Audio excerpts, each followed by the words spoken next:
Hi friends, welcome to our channel. ఈ రోజు recipe వచ్చేసి మిరపకాయ బజ్జీ చేయబోతున్నా. మా పిల్లలు అడిగారు అనమాట స్కూల్ నుండి రాగానే. కదా నాన్న, నీకు ఇష్టమా బజ్జీ? నీకోసం ఈ రోజు నేను చేయబోతున్నాను బజ్జీలు. అదండి, మా పిల్లల కోసం ఈ రోజు నేను బజ్జీ చేయబోతున్నా. చాలా సింపుల్ గా, టేస్టీగా, క్రిస్పీగా ఉంటుంది. సో చూస్తున్నారు కదా మీరు కూడా. ప్రాసెస్ ఏంటో చూసేద్దామా? Let's start the video. First 1 cup శనగపిండి తీసుకోవాలి. 1/2 కప్పు బియ్యం పిండి వేసుకోవాలి. బియ్యం పిండి వేయడం వల్ల బజ్జీలు చాలా క్రిస్పీగా వస్తాయండి.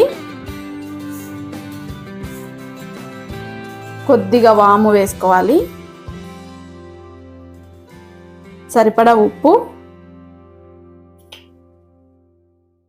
మీ కారానికి తగ్గట్లుగా కారం పొడి వేసుకోవాలి. కొద్దిగా పసుపు వేస్తున్నానండి, జస్ట్ కొంచెం అండి, చిటికెడంత వేస్తున్నాను.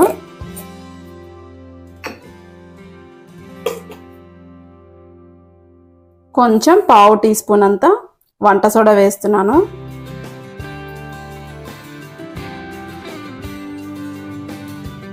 ఫస్ట్ ఒకసారి పిండి కలిపేసుకోవాలి. తర్వాత కొంచెం కొంచెం వాటర్ వేసుకుంటూ కలుపుకోవాలి. ఇప్పుడు కొద్దిగా వాటర్ వేసుకుంటూ పిండి మరి గట్టిగా కాకుండా, లూజ్గా కాకుండా కలుపుకోవాలి.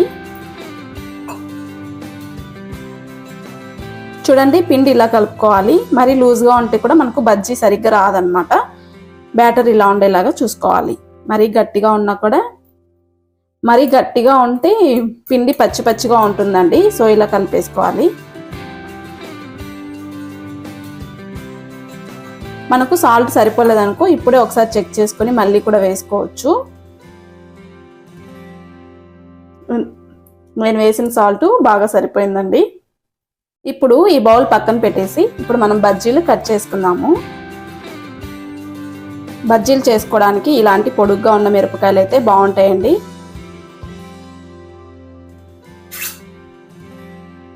వీటిని ఒక్కసారి కట్ చేసుకోవాలి. సో ఇలా లాస్ట్లో చివర్లో ఇలా కట్ చేసుకొని ఇలా మిడిల్లో 2 పార్ట్స్గా కట్ చేసి పెట్టుకోవాలి. సో ఇలా చేసుకుంటే సరిపోతుంది. ఇందులో నేను ఎలాంటి స్టఫింగ్ చేయట్లేదండి, స్టఫింగ్ లేకుండానే చేస్తున్నాను అనమాట. సింపుల్గా చేస్తున్నాను. అన్ని మిర్చి కూడా ఇలాగే కట్ చేసుకోవాలి. ఇలా 2గా కట్ అయిపోయేలాగా కట్ చేసుకోవాలి. చూసారు కదా, అన్నీ ఇలా కట్ చేసి పెట్టుకున్నాను. ఇప్పుడు డీప్ ఫ్రైకి సరిపడా ఆయిల్ పెట్టుకోవాలి. ఆయిల్ బాగా వేడిగా ఉండాలండి. అలాగే బజ్జీ మునిగేంత వరకు ఆయిల్ వేసుకోవాలి. ఇప్పుడు ఏంటంటే మనం ఆల్రెడీ మిక్స్ చేసి పెట్టుకున్న బజ్జీ మిక్స్ వచ్చేసి ఇలా పొడుగ్గా ఉన్న గ్లాస్లో వేసుకుంటే మనకు బజ్జీ వేసుకోవడానికి చాలా ఈజీగా ఉంటుంది. అందుకోసం నేను ఈ గ్లాస్లోకి ట్రాన్స్ఫర్ చేస్తున్నాను. మనం బజ్జీ మిరపకాయని ఇలా లోపలికి పెట్టేసుకొని ఇలా ఈజీగా బజ్జీ వేసేసుకోవచ్చు అండి. సో దానికోసం ఇలా గ్లాస్లోకి వేసుకుంటే మనకి ఈజీగా ఉంటుంది. ఇప్పుడు కొద్దిగా మనం పిండి ఆయిల్లో వేసి చెక్ చేసుకోవాలి. అయ్యో పడట్లేదే. చూడండి, ఆయిల్ ఇంకా వేడవ్వాలన్నమాట. సో మనం అలా పిండి వేయగానే పైకి రావాలి, ఇంకా వేడవ్వాలి. ఇప్పుడు ఆయిల్ బాగా వేడైందండి. సో బజ్జీలు ఒక్కొక్కటిగా వేసేసుకోవాలి.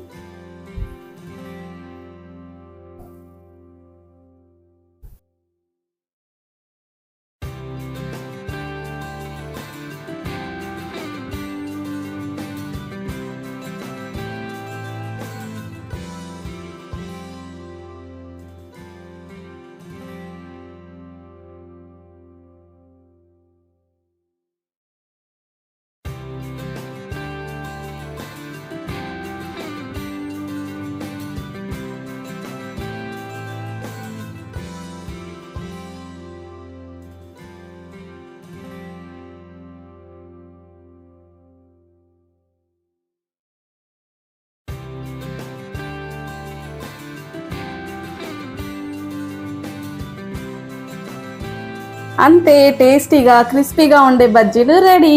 పండు నచ్చాయా? స్మెల్ అదిరిపోయింది కదా. సూపర్ ఉన్నాయి నాన్న. టేస్ట్ అయితే చాలా బాగున్నాయి. వేడి వేడిగా ఉందన్నమాట. ఇట్లా డైరెక్ట్ ఇలా తీసుకొని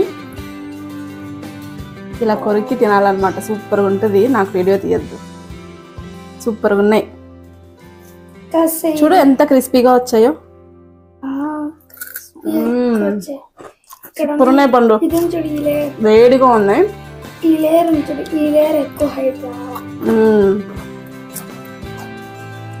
ఇదండి సింపుల్ గా టేస్టీగా బజ్జీలు చేసేసాను. చాలా క్రిస్పీగా ఉన్నాయి. మేమైతే వేడివేడిగా తినాలనుకుంటున్నాం. సో ఈ వీడియో అయితే మీ అందరికీ నచ్చిందని అనుకుంటున్నాను. నచ్చితే like, share and subscribe. Thank you for watching.